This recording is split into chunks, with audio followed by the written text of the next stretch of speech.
மறைந்த முன்னாள் முதல்வர் செல்வி ஜெயலலிதா அவர்கள் டெல்லி வந்தாலும் அந்த நட்சத்திர ஹோட்டலில் தான் அவர் தங்குவார்.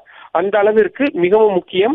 இன்னும் சொல்ல போனால் முக்கியமான அரசியல் காய் நகர்த்தல்களுக்கான ஆலோசனை கூட்டங்கள் நடைபெறக்கூடிய முக்கியமான ஒரு ஒரு இடமாகவும் அந்த நட்சத்திர ஹோட்டல் என்பது இருக்கிறது.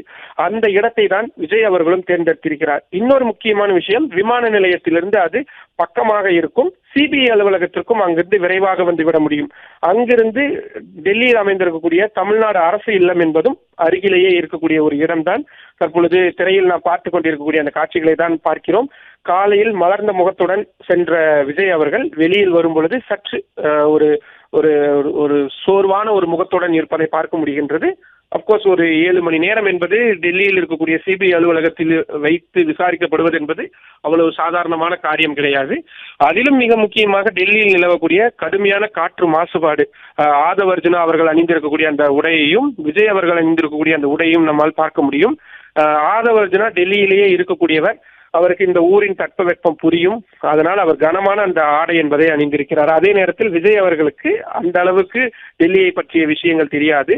அதனால் அவர் ஒரு சாதாரண உடையில் தான் வந்திருக்கிறார். டெல்லியை பொறுத்த வரைக்கும் கடந்த 8-9 ஆண்டுகளில் இல்லாத அளவிற்கு கடுமையான குளிர் என்பது நிலவி வருகிறது. உணவை பொறுத்தவரையும் அவர் வெளியிலிருந்து வரவழைக்கப்பட்ட ஒரு சாதாரண உணவை தான் எடுத்துக்கொண்டார். நிறைய உணவையும் அவர் எடுத்துக்கொள்ளவில்லை என்பதாகத்தான் தகவல்கள் என்பது சொல்லப்பட்டிருக்கிறது.